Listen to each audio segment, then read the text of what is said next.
Hey guys, what's going on? Brandon here. Today I'm doing my review of Killers of the Flower Moon, directed by Martin Scorsese, who also directed The Wolf of Wall Street.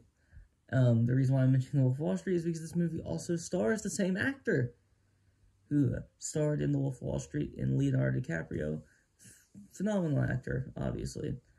We also have Robert De Niro, Lily Gladstone, Jesse Plemons, Tontu, Cardinal, and we have John Lithgow and Brendan Fraser, as well as many other actors and actresses.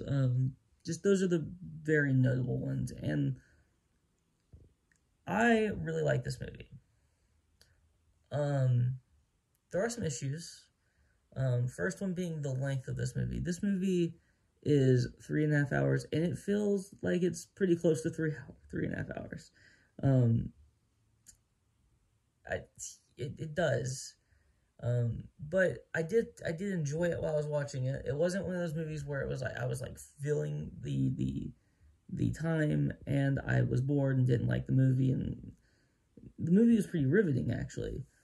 The incredible performances is part of the reason why, and the incredible cinematography as well helped out in that.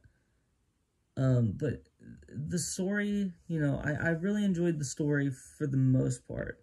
And I know it's, based off of, like, a true story. I don't know exactly how close it is to the events, but I at least read that it was based off a true story. And, Martin Scorsese does do movies like that sometimes, so, I'm going to say that it probably is based off a true story. I don't know, again, just don't know how accurate it is. I'm not reviewing this movie based off how accurate it is to the true story. I don't really know the true story, so, this could be a lot different. This could be basically what happened. I don't know. But what I do know is that these actors put on a show, and that's the reason why this movie is even half as good as it is.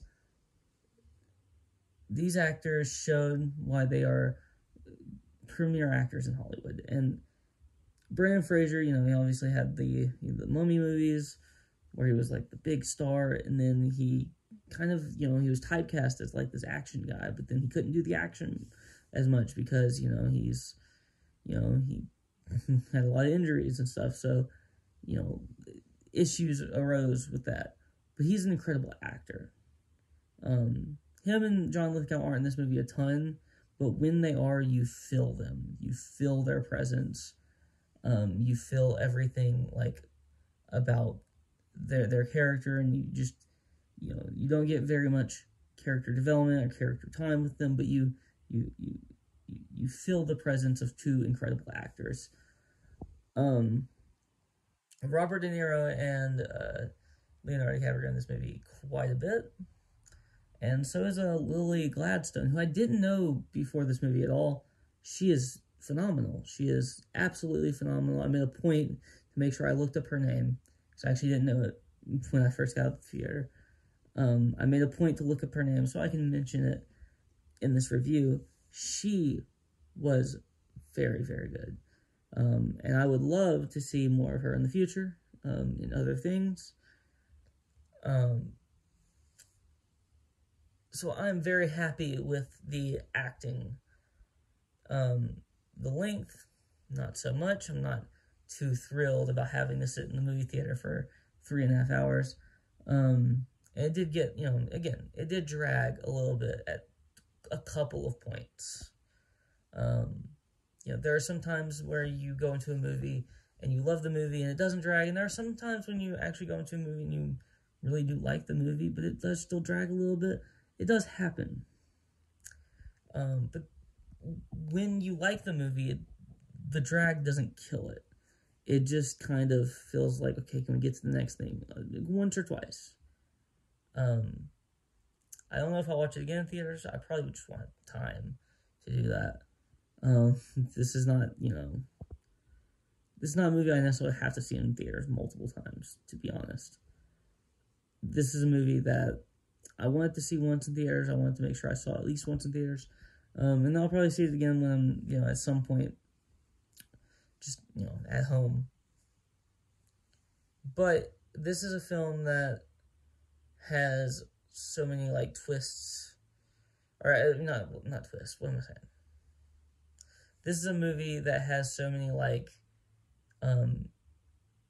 moments where you kind of understand where the characters are coming from, but you also don't agree with the characters at all.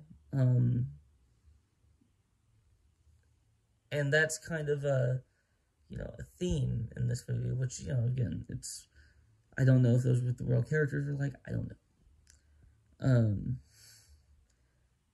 There are some characters I don't think are very intelligent. A certain character in the film that's in the film a lot that I don't think is very intelligent. The character, not the actor. The actor is, I'm sure, intelligent, but the character not so much. And I really noticed that, especially towards the middle part of the film, or maybe a little bit after the middle. Actually, probably quite a bit. About an hour left, probably. That's when I really noticed it. Like, wait a minute, you're an idiot, aren't you? But hey,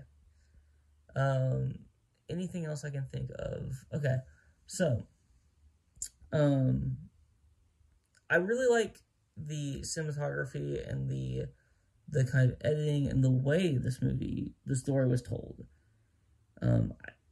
And I don't really know if you could have made this movie shorter. And that's the reason why I'm going to give it kind of a pass on the length, because I just don't really feel like there was much you could really take out of this film to make it different, to make it, to make it shorter and feel shorter and whatnot. So that's why I'm not going to criticize that part a ton. Because I think almost pretty much everything in here was necessary, I think, for the most part. Maybe there was 1-2 scenes that I felt like weren't 100% necessary, but everything seemed to be pretty necessary. So that's fine. But I really don't have a ton more to say about this movie. I'm going to give this movie a very high score of an 8.5 out of 10.